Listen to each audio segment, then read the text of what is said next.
aos teus pés estou, pra render tudo que sou pra ti, tudo que eu tiver. Receba aqui, Senhor, o meu perfume, minhas lágrimas que vão cair. Basta um olhar no seu rosto, fui perdoada logo que te vi, e todos os meus tesouros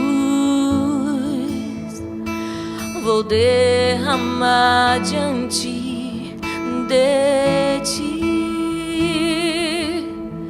Eu quebro meu vaso, eu quebro meu vaso aos teus pés do meu amado. Eu quebro meu vaso, eu quebro meu vaso aos teus pés e aos pés do meu amado.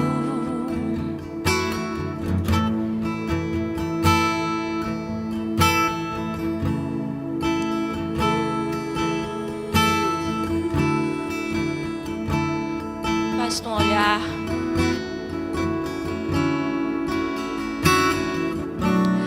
basta um olhar no seu rosto, fui perdoada logo que te vi, e todos os meus tesouros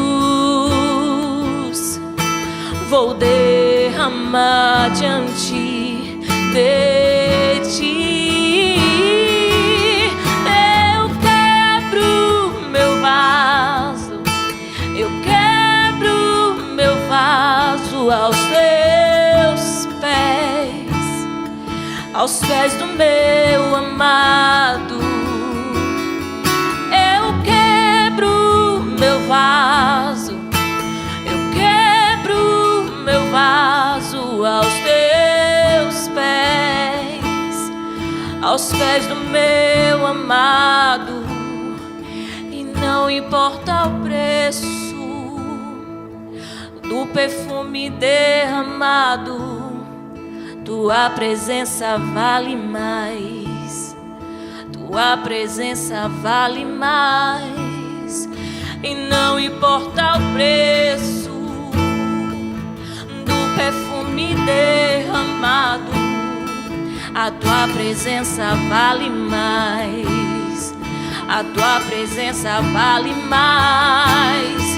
E não importa o preço do perfume derramado, a tua presença vale mais, a tua presença vale mais.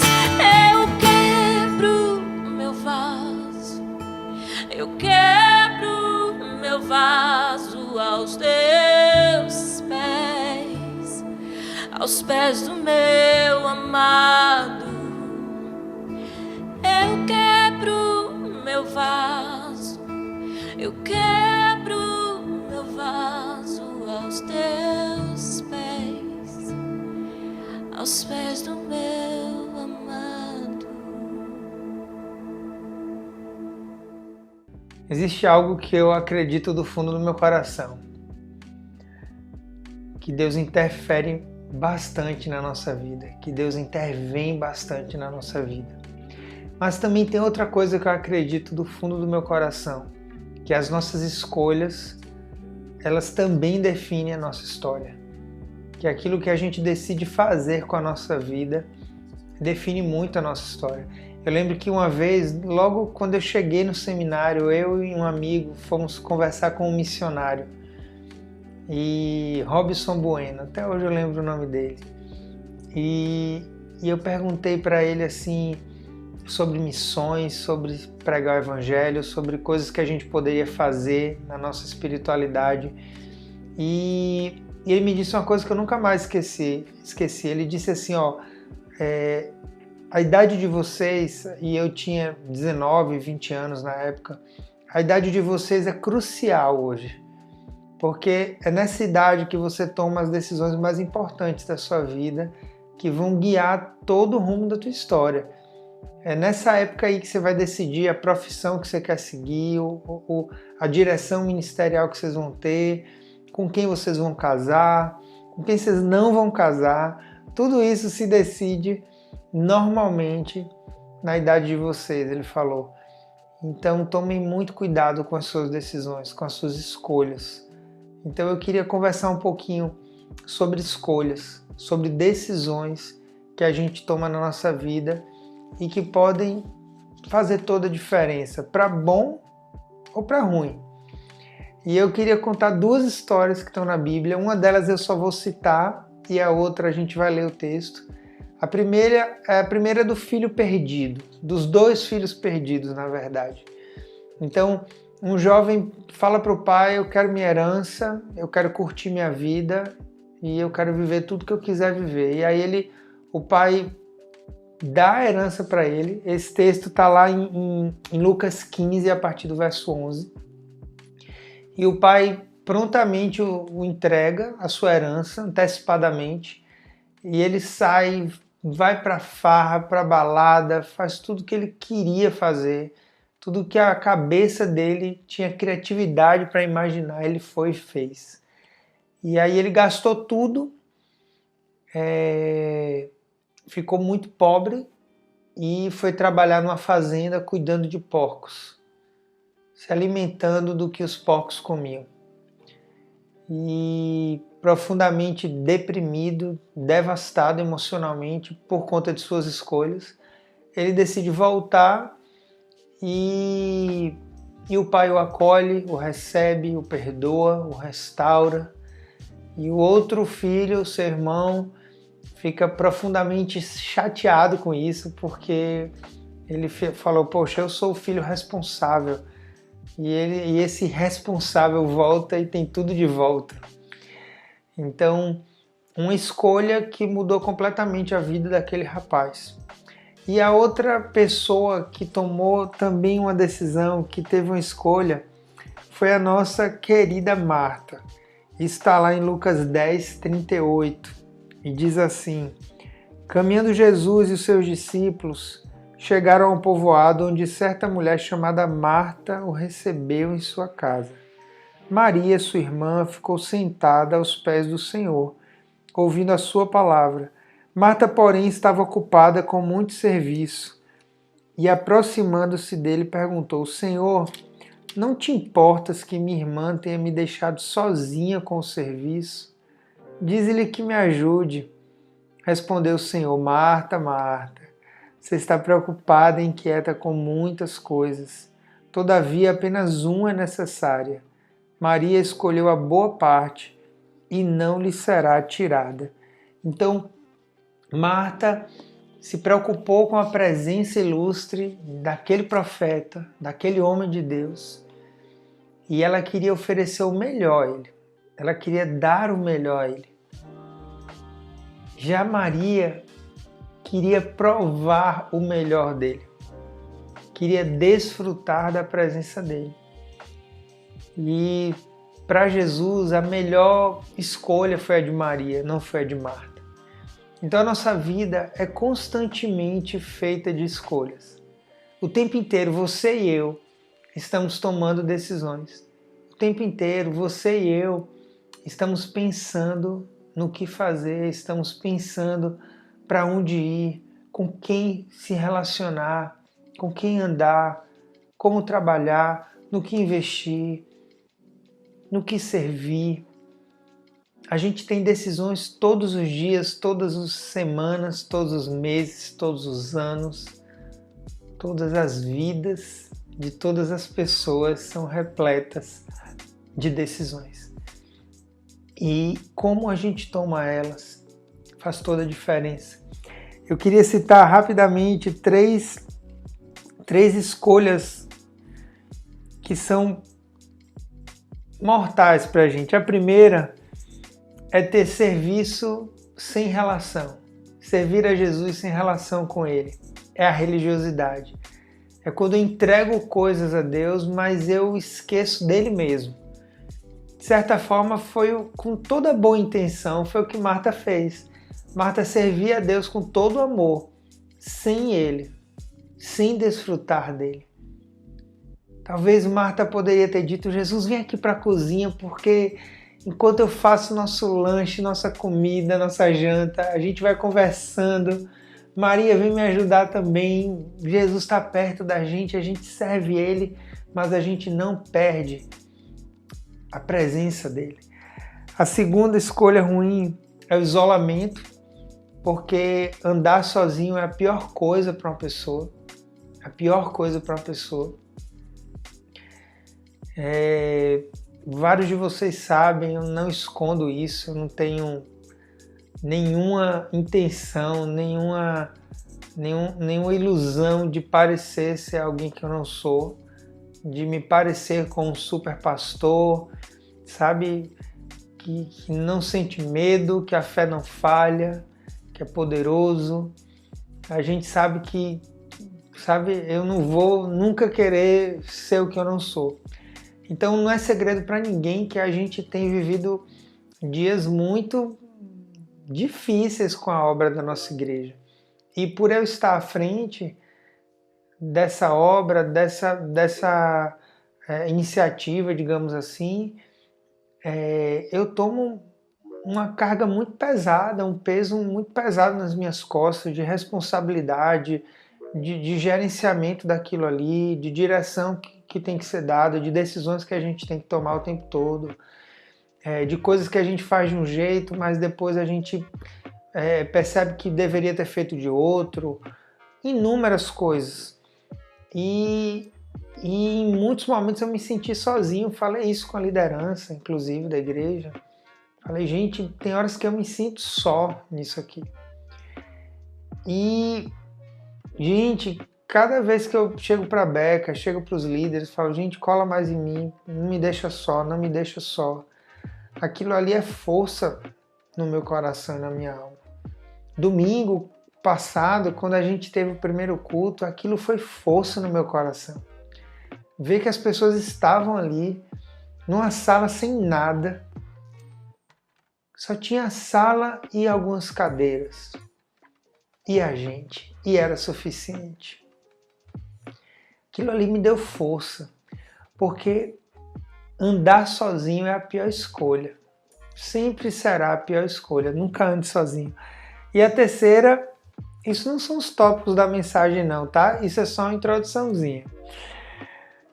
São os relacionamentos tóxicos. Relacionamentos que drenam a nossa fé, drenam a nossa vida. Essa é uma das piores escolhas que as pessoas podem fazer. São com amizades ruins, que pessoas entram no mundo das drogas. São com amizades ruins, que pessoas entram numa vida promíscua. São com amizades ruins, que pessoas desperdiçam os melhores anos da sua vida. São com amizades ruins, que pessoas entram num ciclo de feridas, de dores, de mágoas.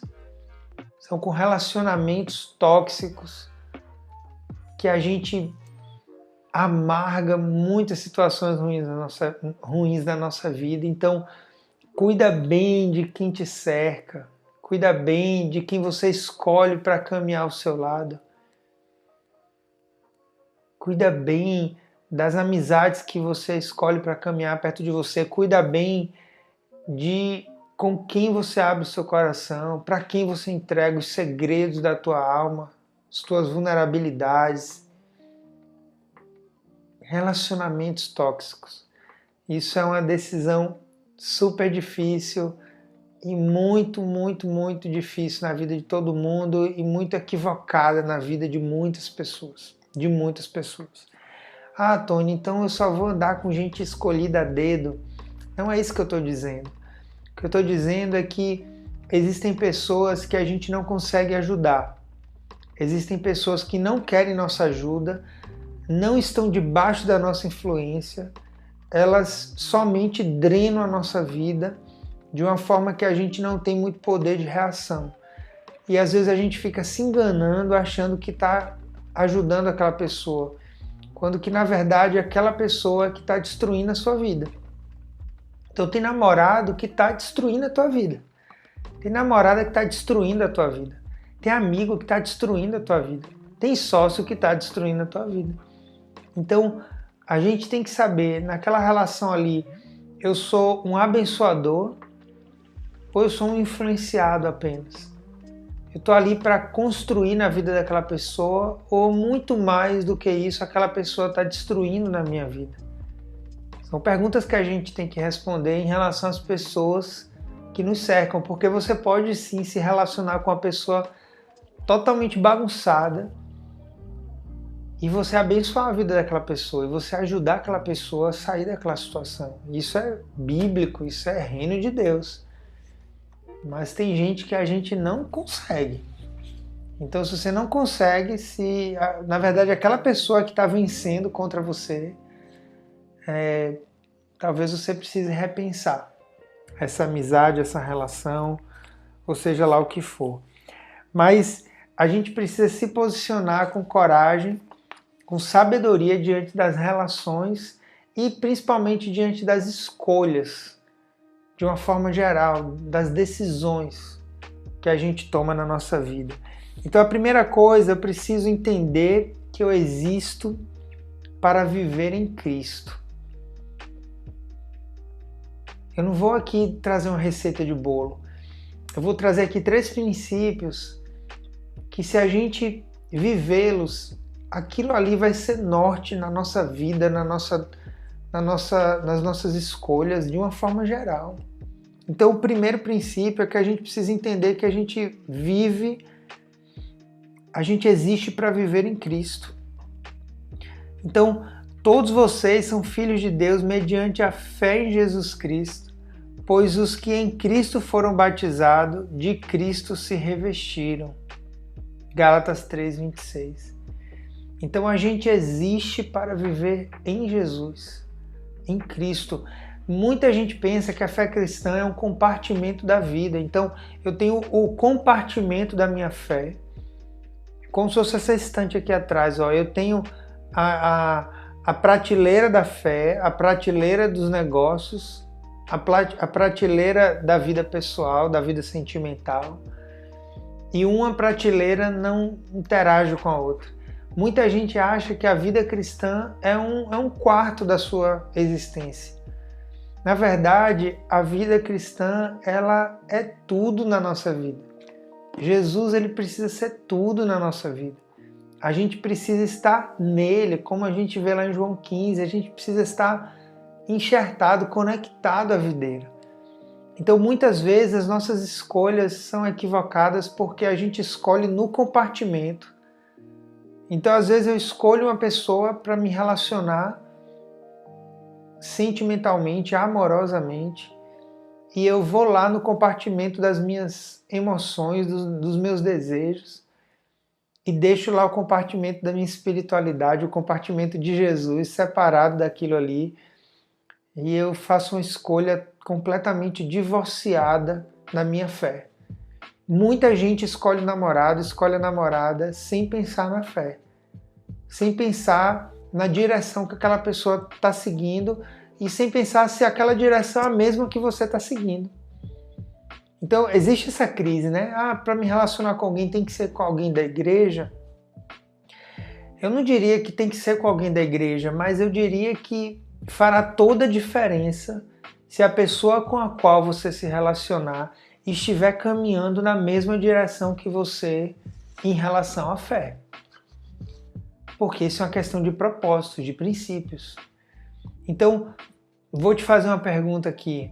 Faz sentido você que quer viver uma vida estável numa cidade, um dia poder comprar sua casa própria, fazer um concurso e viver feliz para sempre no mesmo lugar, no mesmo bairro, na mesma cidade para sempre, fará sentido você se casar com alguém que deseja ser um nômade digital? Alguém que deseja viajar o mundo inteiro e trabalhar pelo mundo, sem ter muita garantia de como vai ser o mês que vem, aonde vai estar o mês que vem? Não faz sentido, né? Por quê? Porque são propósitos de vida diferentes. Então faz sentido você juntar a sua vida com alguém que não acredita no que você acredita, que não tem a mesma fé que você tem, que não enxerga a vida com os olhos espirituais como você enxerga? Acredito que não. Então é muito mais profundo do que ser alguém da igreja ou não. Porque pode ter alguém na igreja que não caminha com Jesus. Pode ter alguém na igreja que não caminha com Jesus. Então, a gente existe para viver em Cristo. Isso é parte da nossa natureza. Natureza. A palavra diz que Deus deu a gente o ministério da reconciliação e que Jesus veio reconciliar o mundo com Deus. Jesus veio para reconciliar a humanidade com Deus. Então a humanidade sem Jesus, ela vive inimiga de Deus. Ela vive opositora a Deus. E Jesus vem para unir de novo. Então Jesus é o elo da nossa relação com Deus. Em segundo lugar, eu preciso entender que eu existo para agradar meu Pai. Eu existo para agradar o Pai. A gente vai ler, gente, lá em Mateus 3,16, que Deus fala para Jesus: este é o meu Filho amado, em quem me agrado. Existia em Jesus uma constante consciência de que ele vivia para agradar ao Pai. Em vários momentos ele cita o Pai como aquele a quem ele quer agradar. Então, nós existimos para agradar a Deus. Você não existe para agradar você mesmo, você não existe para agradar a sociedade, você não existe para agradar quem quer que seja. Você existe para agradar a Deus. Você existe para, como irmão ou irmã de Jesus, que Jesus é o primogênito, é nosso irmão mais velho, nós existimos como irmãos mais novos de Jesus, para agradar o Pai, para agradar o Pai. E é isso que muitas vezes a gente não consegue entender. Porque a gente às vezes quer viver um evangelho em si mesmado, centralizado em nós mesmos, centralizado na nossa vontade, centralizado nos nossos desejos, centralizado nas nossas carências, centralizado naquilo que a gente quer viver, centralizado nas nossas vaidades, centralizado na nossa maneira de enxergar o mundo, uma maneira caída, pecaminosa. E a gente quer que Deus faça tudo para a gente ser agradado, para a gente ser contemplado, para a gente ser abençoado. Eu perguntei ontem na live do Detox da Alma, o que é que você espera de Deus? E todo mundo falou.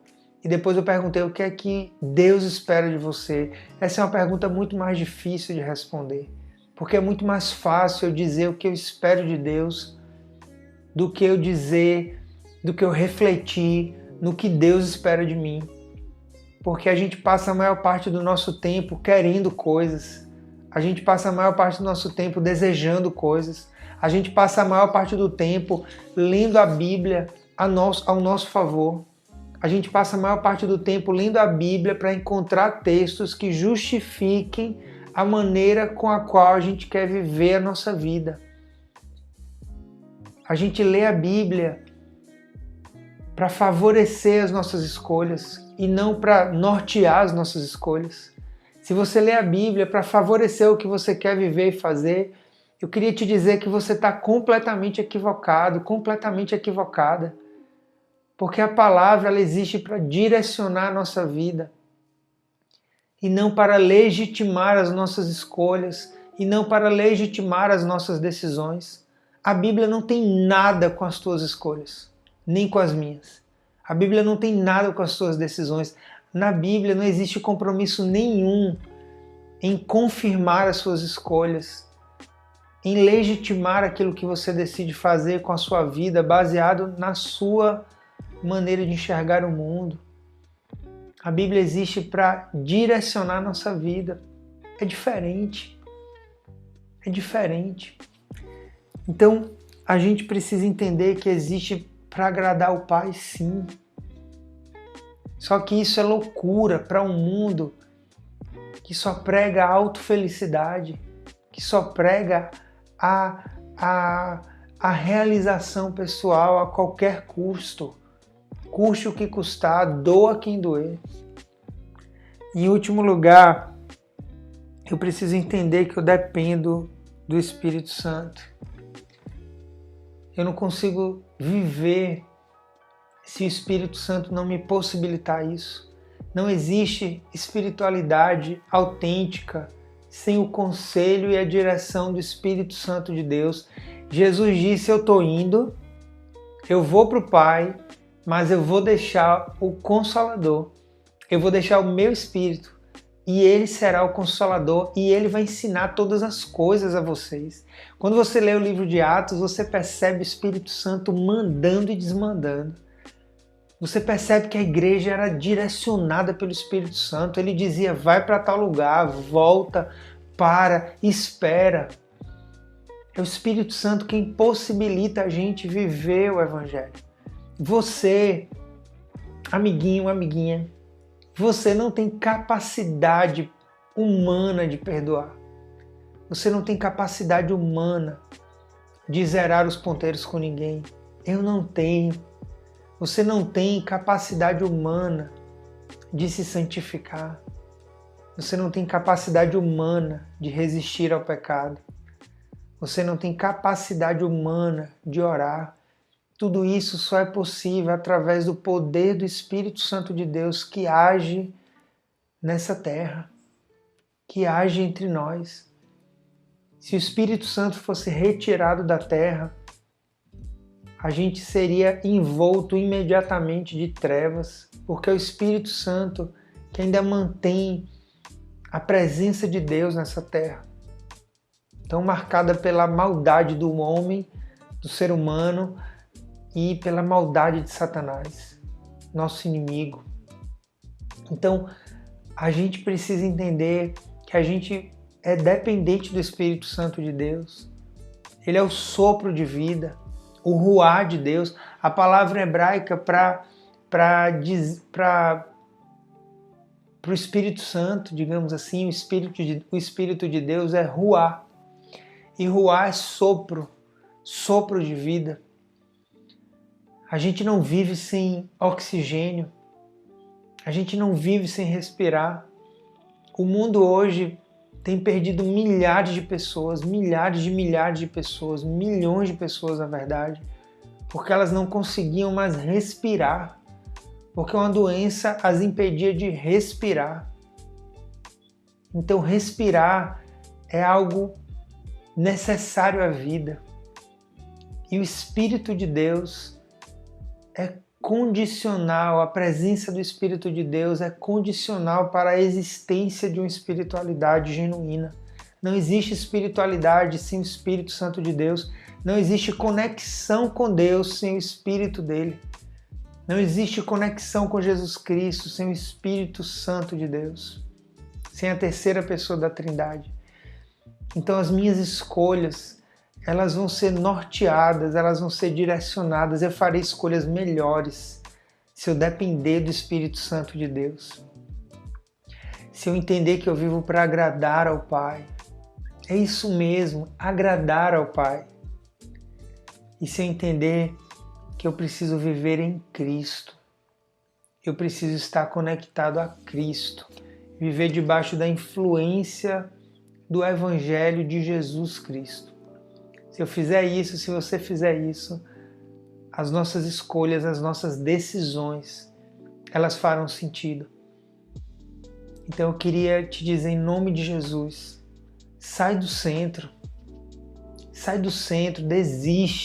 desiste de ficar no centro da tua espiritualidade, porque o centro é Jesus, o centro é Jesus Cristo de Nazaré.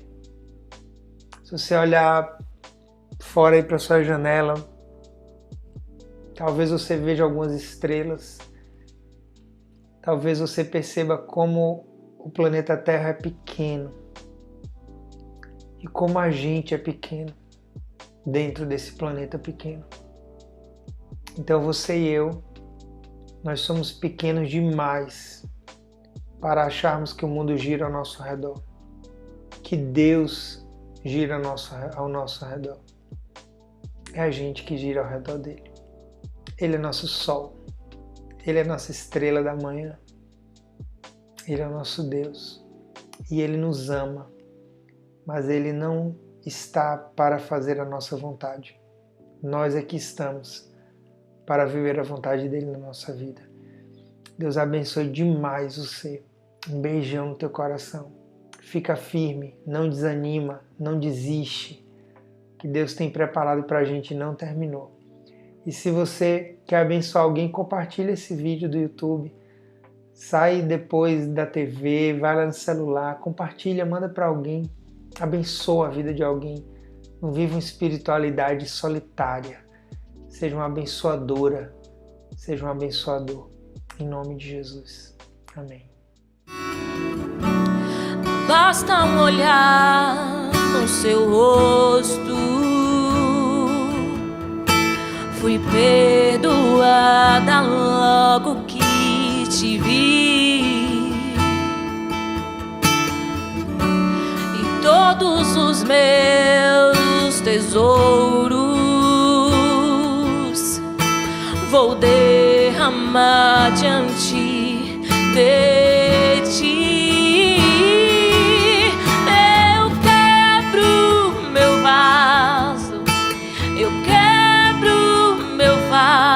Aos teus pés, aos pés do meu amado, eu quebro meu vaso, eu quebro meu vaso aos teus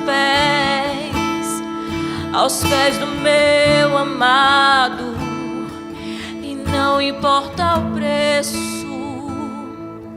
do perfume derramado, tua presença vale mais, tua presença vale mais, e não importa o preço do perfume derramado, a tua presença vale mais, a tua presença vale mais.